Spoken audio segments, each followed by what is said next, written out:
Hello and welcome back. It is Eric Erickson here. The phone number 877-973-7425. I have said enough about Elon Musk and Twitter to a degree, but I want to go to a piece that I wrote this morning. I wanted to save it till now. Plenty of other news to talk about. But I do hope you realize that we are here right now in this situation because the left went nuts. And I do think you have to understand it that way, that the left went nuts. I know there are some of you out there who believe that a biological male can become a female. I know some of you believe that. But you need to recognize overwhelmingly Americans don't. Biology and science itself say it's not possible. And you can say that a man can become he can have a feminine character or can dress himself in a way or alter himself to seem like a woman, but not become. And the right now is playing this game, and to some degree I wonder if someone somewhere Machiavellian is pulling the strings on this. So Oklahoma, the governor there has now signed a law in Oklahoma that prohibits non-binary birth certificates. So the doctors will have to say boy or girl. Now, medically, this is a big thing. So keep in mind, there have been a series of stories. They don't get a lot of press coverage, but they are real, of a woman who wound up dying of prostate cancer because she was actually a man, never informed the doctor that she was biological male, and she wound up having prostate cancer and died. Or in another situation, a man who died in pregnancy along with his child because he was actually a woman, and so never presented as a pregnant woman, never presented as pregnant, presented just as a man, and died in childbirth. These things actually happen, and this is a mental illness issue, and it's uncomfortable. I know, like to talk about this stuff, but it's a real issue. And the left has lost its mind on this stuff, and the only way the left seems to think it can win this issue is to silence everybody else. They want to win through censorship. They want to win through silence, which brings us to the Elon Musk situation.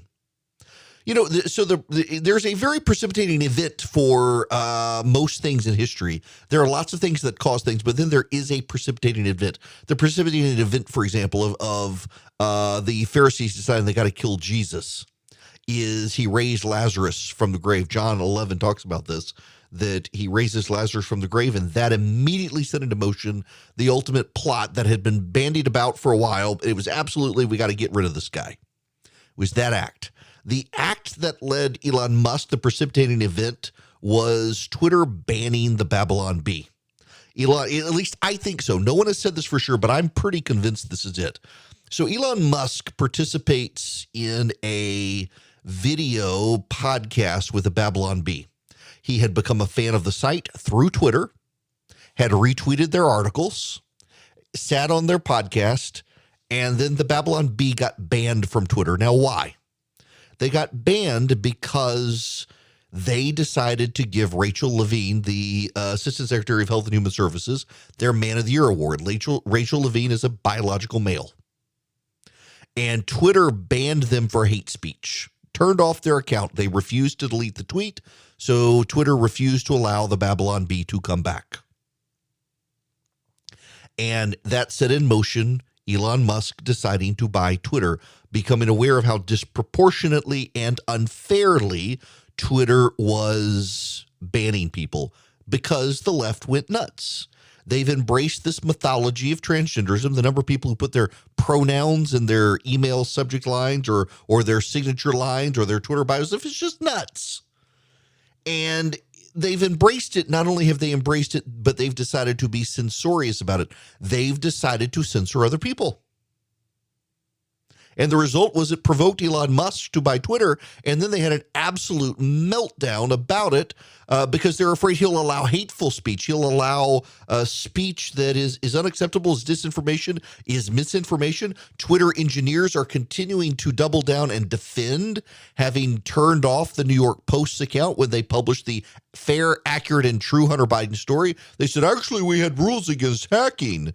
The New York Post never hacked the laptop, and yet they turned it off. And the Politico ran a story yesterday about the woman in charge of Twitter's legal team and who she came up with the censorship policies at Twitter. Now, listen, we're talking about in the vernacular here, in the common tongue. No, the First Amendment doesn't apply, but we can use censorship. You know what I mean? And Twitter's turning off accounts and the like. The New York Post, they banned Donald Trump. The same lawyer, this woman was in charge of it. And apparently on Monday, she gathered her team and started crying in the meeting about how all their work may be undone by Elon Musk.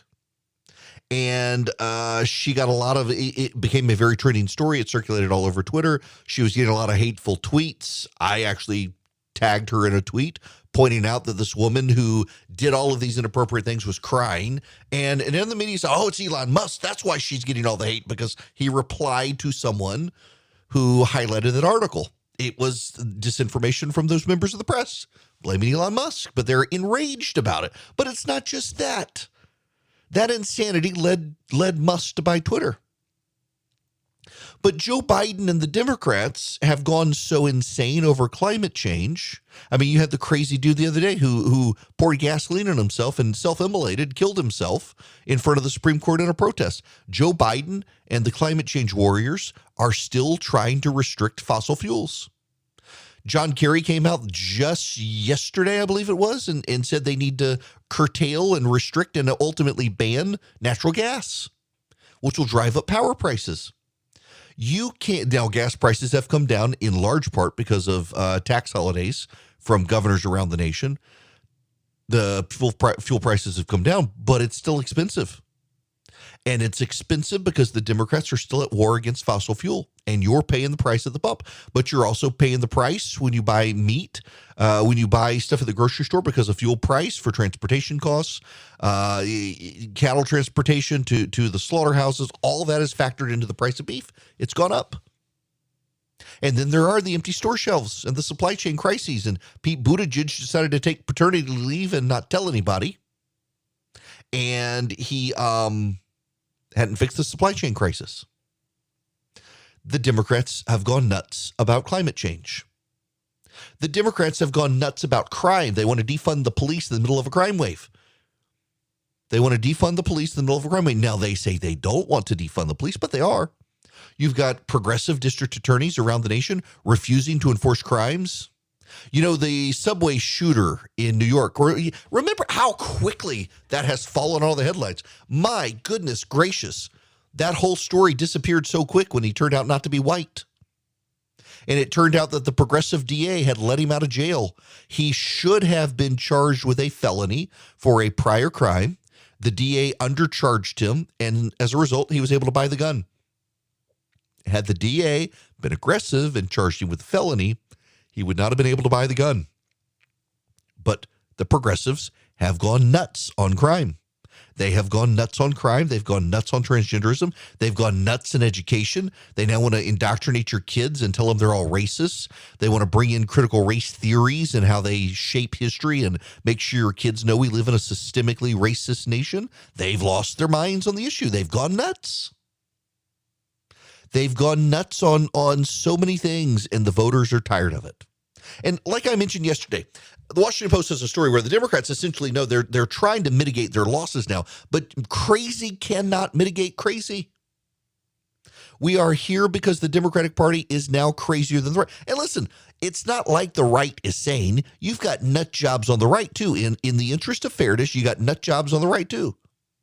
You got the people who stormed the U.S. Capitol on January 6th thinking they could stop the Electoral College. They're nuts. You've got nuts on the right. You got nuts on the left. The problem is the nuts on the left, well, they're nuttier. It's kind of funny, isn't it?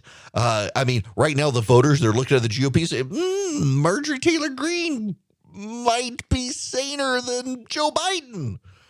That's kind of a damning. Now, hopefully, Georgia Republicans will replace her with Jennifer Strahan in that primary there. But regardless, it's not like the Republicans don't have problems. And so there's a side story, a moral of the story, if you will, here. Republicans, people listening to me right now, don't be insane. Don't be rageaholics. Don't be nasty. Exercise some humility. I mean, the biggest problem the Democrats have right now is they're not very humble. They think everybody agrees with them, and most people don't. They're not very humble, and that's part of the problem here. If the Democrats exercise just a modicum of humility, if they admitted maybe they don't know everything and maybe not all their policies are as pure as the driven snow, maybe they could turn the game around, turn the train around, slow it down at least, but they can't. Because crazy doesn't know that crazy is crazy, and crazy sure as heck doesn't know that crazy isn't humble. And voters want sanity and they want humility, and they're getting more of it from the Republican Party. And again, it's not like the Republicans are that much better than the Democrats. They're a little bit off too. Some of their policies are clunkers too, but they're better than what you get from the left. No one on the right is demanding that everybody be shut down in silence. Okay, Disney, yes, but only because Disney got involved in this thing in Florida. But that they're kind of using Disney as deterrence. But overwhelmingly, you don't see the right rushing to Facebook or to Twitter or somewhere else saying, shut these people down. Don't listen. Now, if we were culturally dominant, we might, but we're not. And so we know we've got to exercise some level of humility here. The left just kind of presumes that anyone on the side of being right is with them. And they have no humility to understand that not everybody agrees with their policies. So Elon Musk is buying Twitter because the left went nuts. And the Democrats are going to lose in November because the left went nuts. And I actually am kind of more and more thinking that the Republicans will win in 2024 because you know what the Democrats are going to do between now and then? They're going to blame their losses on Elon Musk buying Twitter and supposedly censoring them, shadow banning them. They're going to blame it on voter suppression. They're going to blame it on electoral law changes. They're not going to recognize that they're the problem. It's not their message. It's their policies. And they can't be honest with themselves because crazy cannot recognize crazy. Well, I don't want to be the bearer of bad news or I told you so's, but I kind of told you all so. Doesn't look like the Florida legislature is going to actually be able to repeal the Reedy Creek tax district for a couple of reasons. And you probably need to know this because it's come up in so many conversations of late. First is there actually does appear to be a First Amendment issue at play under Florida case law and federal case law. And again, you got to keep in mind, and it just, I don't care if you disagree with me, but understand your disagreement is not with me. Your disagreement is with the law. All I'm trying to do is educate you about what that is. But there is apparently not just, and I've never practiced law in Florida, so I wasn't aware of it, but there is Florida law and federal law that a lawful act of the government can become unlawful if it's designed to punish someone for previously exercised free speech. So Florida can get rid of the Reedy Creek tax district, but Florida cannot get rid of it if the reason is to punish Disney for speaking up on something. So it's again, this is a very basic concept in the case law from the Supreme Court and apparently in Florida. A legal act by a government can become illegal if it is done to punish someone for their First Amendment rights. Now, you should, as a conservative, actually like this. Because when California decides to start taking away the tax-exempt status of Christian schools for not indoctrinating their kids on transgenderism, this case law helps those schools. But there is a new issue that has come up, and I was wondering about this one. So I used to do tax improvement districts and bonds in lieu of taxation. The Bass Pro Shop development down in Middle Georgia, I did that one. And you negotiate with the government terms for the bonds. And if the government undermines the bonds, the government is on the hook for the bill. There are contract rights in the federal and state constitutions of the several states. Georgia, where I am, actually has a very strong contract right. The state cannot interfere in contract rights. Well, the state of Florida, under the terms of the Reedy Creek Improvement District, said it would, if it altered the Reedy Creek Tax Improvement District, have to take over the bonds. If the terms of the district change, then the taxpayers of Florida are on hook for the debt, or the terms have to revert back. And so what Disney is now saying is, based on their review of the language of the bonds, and let me just cut to the chase, they're right. I practiced in this area of law. The state can't get rid of the Reedy Creek Tax District while there are these outstanding bonds unless the state takes over the liability. Now, the state can structure this, go back and amend it to say that the Reedy Creek Tax Improvement District will expire after these bonds are paid off, and that's going to be a very long time. In some cases, it looks like one of them is a 20-year bond. But if that happened, they could do it. And that would also put Disney on notice they can't take over additional bonds. The other thing is, under some of the language from the Reedy Creek Tax Improvement District, Disney set up a number of cities down in Florida. Celebration, I think, is one. There are a couple of other cities. And Disney, instead of handing property over to counties, could hand the property over to those cities and have them incorporated as state-level entities. And a lot of the local governments don't want that to happen because then it would alter their structures in those counties. So at the local level, it's way more complicated than what the legislature seemed to do. I'm kind of ashamed of myself. I didn't even think about the contract right at the time. But yeah, that's actually bigger than the free speech issue. Because the bonds under the Florida Constitution, which I do know even though I didn't practice law there, and the federal Constitution, you can't really interfere in the contract rights. And from what multiple reports from Bloomberg, the Miami Herald, the Orlando Sentinel, and others have said, the tax improvement district language is very clear that if the state alters the Reedy Creek Tax Improvement District, the taxpayers of Florida have to pay the bonds. Do you really want, as a taxpayer of Florida, to pay the bonds for Disney? Do you want to cough up the money for that?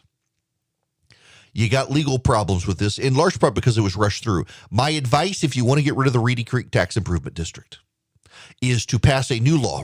Don't get rid of this one and pass a new one, that when all the bonds are paid off, Reedy Creek must come to an end. That the duration of the tax improvement district must expire upon payment of the final of the existing bonds. That would prohibit Disney from doing additional bonds, and it would not violate the contract terms because it would stay as long as the bond has repayment for the next 20 years. That makes the most sense to me. The question is, do the Republicans in Florida really want to get rid of Reedy Creek? And I'm not convinced they do. I'm still in the camp that they knew all of this and they did it for show, and they never really meant it. Call me cynical, but it's not like this doesn't happen. I mean, we've seen this happen repeatedly in the past. All right, when we come back, we got to circle back to topic from yesterday. Police violence. Not police violence against others, but others' violence against the police. Hello, it is Eric Erickson here. The phone number, well, you know what? We've actually had to close the phone lines now, so you can't call in. But for future reference, the phone number is 877-973-7425. I want to talk to you about the deaths of police officers in this country. Again, I talked about it yesterday, and it's somewhat repetitive, but I've done some more thinking on it. That was kind of a spur-of-the-moment topic because I saw the headline, and I've done some more thinking. And I really do want to set the stage for you. This ties into the Twitter situation, by the way. The left blames Donald Trump for what happened on January 6th. Actually, you know what? A lot of Republicans do too. I know you don't think so. But a lot of the people who sing Donald Trump's praises on a regular basis from the right blamed him for what happened on January 6th. Kevin McCarthy, one of them, and more. They blame Donald Trump's rhetoric for inspiring people to march on the Capitol, and break the doors down on the speaker's lobby and try to get in and snatch Mike Pence and the like. Whether you agree or not, it's important you understand they believe that Donald Trump's rhetoric caused that. The left routinely believes that right-wing rhetoric causes violence. Sometimes, they think the words themselves are violence. We went from sticks and stones may break my bones, but words will never hurt me, to words hurt. Words are violence, according to the left.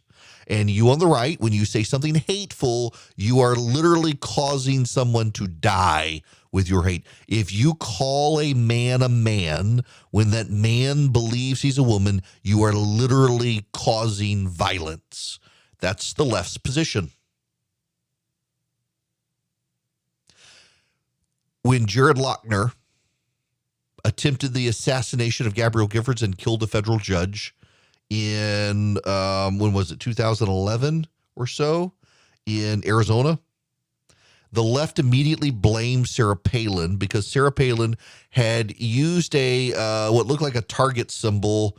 It was a survey instrument symbol. It looks like a target. Put it on Gabby Gifford's district, and they said her targeting that, her use of militaristic language and symbols to target Gabby Giffords caused Jared Loughner to kill Gabby Giffords. That was their stated. It wasn't true, of course. It was not true. Not true at all. Sarah Palin, in fact, is suing the New York Times right now for reiterating that in an editorial when the New York Times itself had to debunk that claim. But the left believes words are violence. Floyd Lee Corkins was a crazy gay activist. He was a fan of the Southern Poverty Law Center. The Southern Poverty Law Center designated the Family Research Council as a anti-gay hate group. You should know I am friends with Tony Perkins. Tony runs the Family Research Council. He's a dear, very long friend of mine. He is from Louisiana, very near where I grew up. He is a wonderful human being, and I am dear friends with many of the people who work for Family Research Council. And Floyd Lee Corkins went to Chick-fil-A one day and bought a bunch of Chick-fil-A sandwiches to take over to the Family Research Council to feed them. There's just one problem. He was going to feed them after he had blown their heads off. He was going to stuff the hateful, homophobic, bigoted chicken sandwiches in their mouths after they were dead. Floyd Lee Corkins was stopped by the guard who manned the desk for the Family Research Council. Corkins was shot. The guard was shot. Corkins was arrested and has gone to jail for a very long time. He did it because he got mad when the Southern Poverty Law Center listed the Family Research Council as a hateful anti-gay group, and he wanted to take action. He wanted to do something. The words, apparently, the website apparently provoked him to act.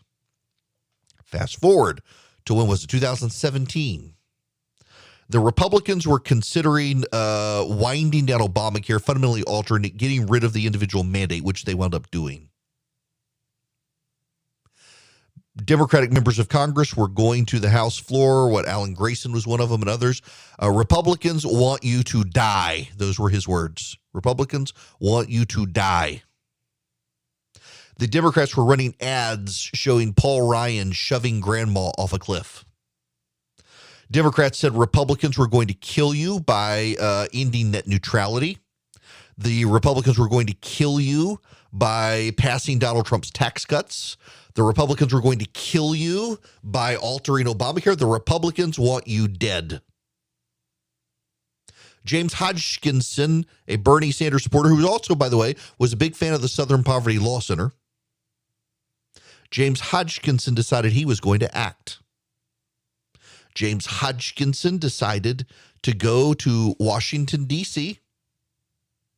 and commit mass assassination. He showed up at a baseball field where Republicans were practicing for a congressional softball game, I guess it was, and opened fire and shot nearly fatally, thankfully not, Steve Scalise and several other Republican members of Congress before himself being shot dead. Words provoked the crazy man to violence. When Bruce was a climate activist who had become convinced the world was going to end, that humanity is a blight on the world, and the world is going to come to a terrible end unless we do something, and he needed a dramatic demonstration, an attention-getting demonstration to show the world how bad it is. Last week, he went to the United States Capitol, Washington, D.C., to the steps of the United States Supreme Court on Earth Day, poured gasoline on himself and struck a match and died. A friend of his, Christy Canto, a climate scientist at the Environmental Defense Fund, said that it was a planned act of protest. It was not suicide. She said, quote, "This is a deeply fearless act of compassion to bring attention to the climate crisis." Crazy man set himself on fire and killed himself because so many people on the left have been saying the world's going to end. We're all going to die. We got less than 10 years to solve this problem. Words mean things. And they've provoked crazy people to violence. Now, you should not necessarily blame people for provoking crazy people to violence. After all, they are crazy people.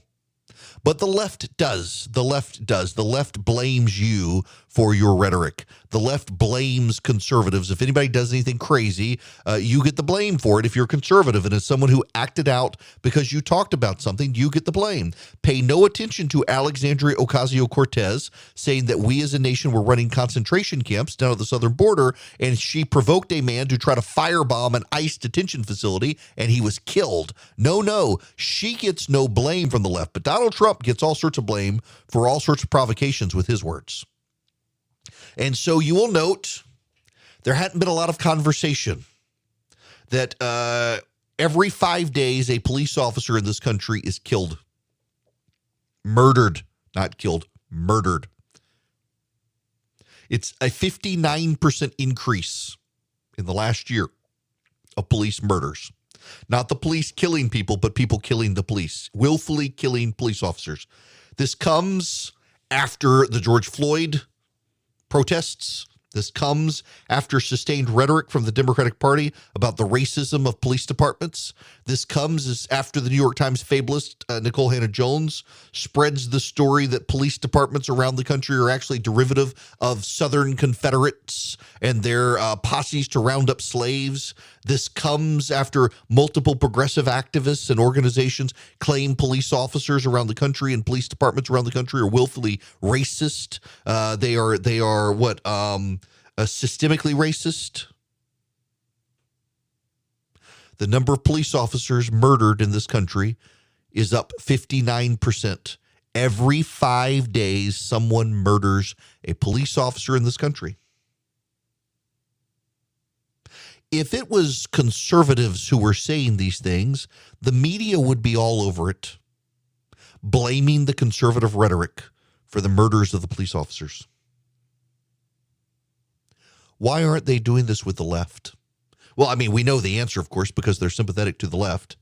But we've heard that police organizations are racist. Police officers are racist. Hell, I heard somebody the other day say that the Fraternal Order of Police is a racist organization. In Atlanta, Garrett Rolfe is still supposed to be on trial. He's the police officer who shot and killed I think I was at Rashard Brooks or whoever who was grabbed the taser, tried to fire it at the police officer. The police officer did his training, shot and fired. The guy died, and the police officer is the bad guy, according to the politicians, for doing his job. Police officers were fired, minority police officers, no less, in Atlanta. During one of the protests, the former mayor of Atlanta had them fired for tasering college kids who refused to obey them and stop their car that was in danger of going into a protest. Democratic politicians have made police officers the bad guys. Democratic politicians have criticized whole police departments. And progressive activists and progressive politicians have made all sorts of wild and horrific claims about the police. And now police shootings, the murders of police officers are up 59%, one every 5 days. outside of this program, have you heard much about this? Kudos to Christopher Wray, the FBI director, for talking to Scott Pelley at 60 Minutes about it. 60 Minutes gave it attention. But where else have you heard this? It's not a national news story, and it should be. And you should probably ask yourself why it's not. These are the men and women who keep us safe every single day. And they are being murdered at a higher rate than at any time in this country. And we should be asking what has happened to cause that. And the only thing I can come up with is the hateful rhetoric against the police has inspired a bunch of crazy people. And we should know by the left standards, the left must be held accountable for that. Now, this is a terrible way to pivot, but I got to tell you about Goldco before I get out of here, because Goldco is a precious metal company that you can use for your retirement. Now, listen, we're in the Carter era economy, and that's the sort of economy where precious metal investing may be a good fit for you. We got 40-year high inflation, interest rate hikes, increased gas prices. If you got $50,000 or more in your IRA, 401k, or any other retirement savings, your money may be at risk. You don't have a lot of options, but you can protect your money with physical gold and silver.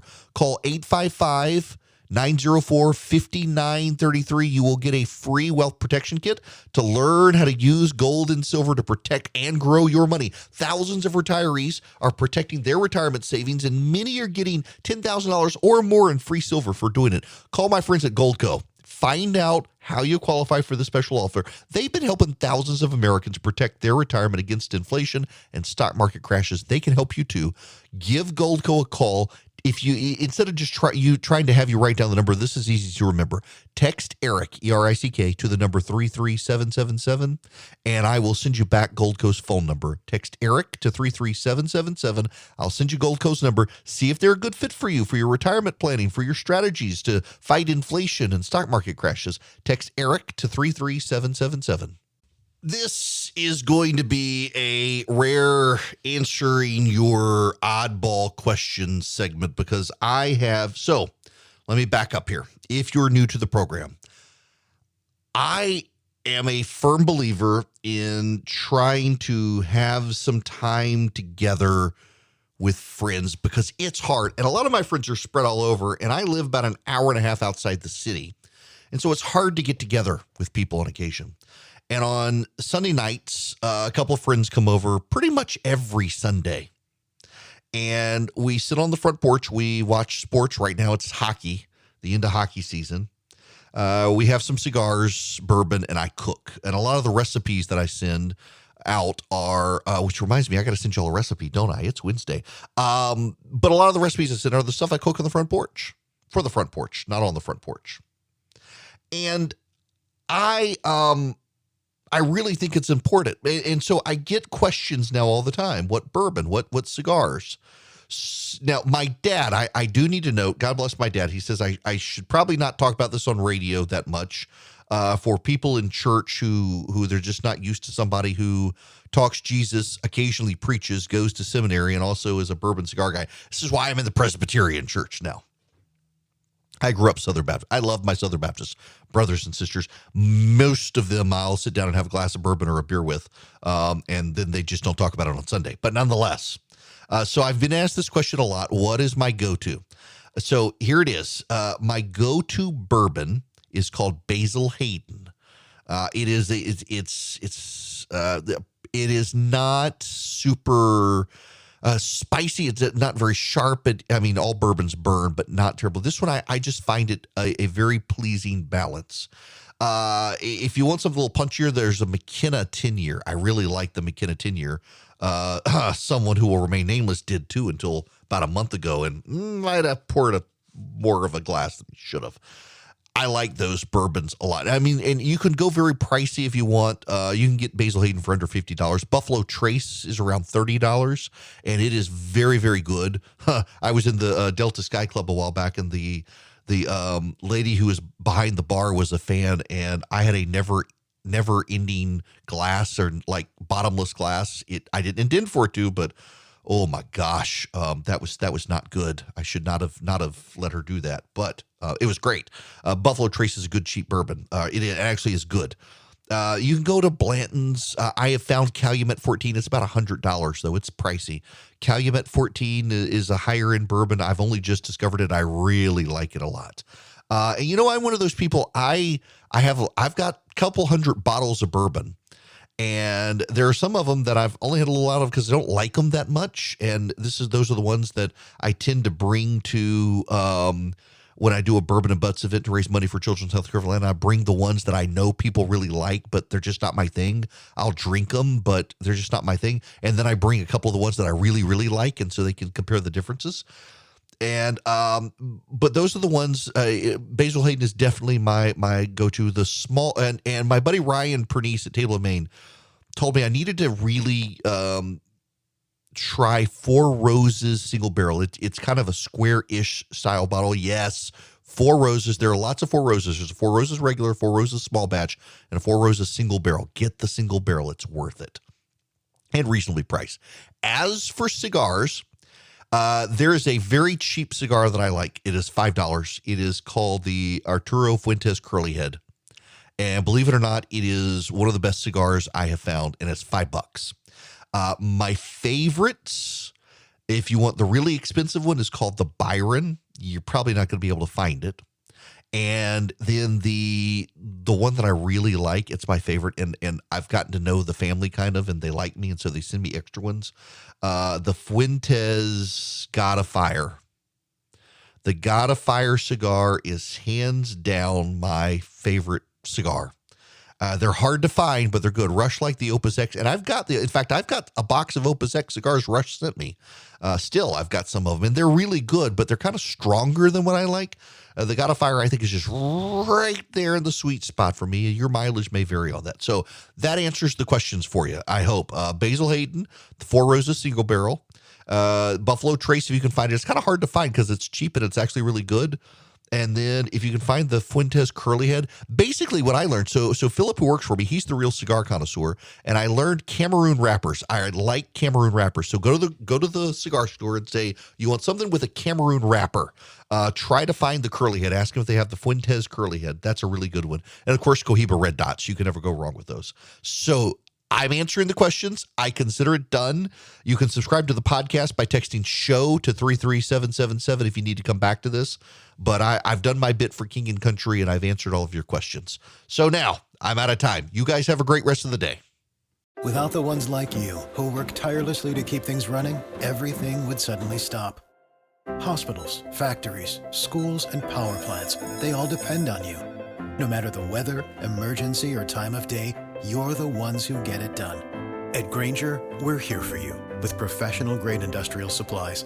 Count on real-time product availability and fast delivery. Call, click Grainger.com, or just stop by. Grainger, for the ones who get it done.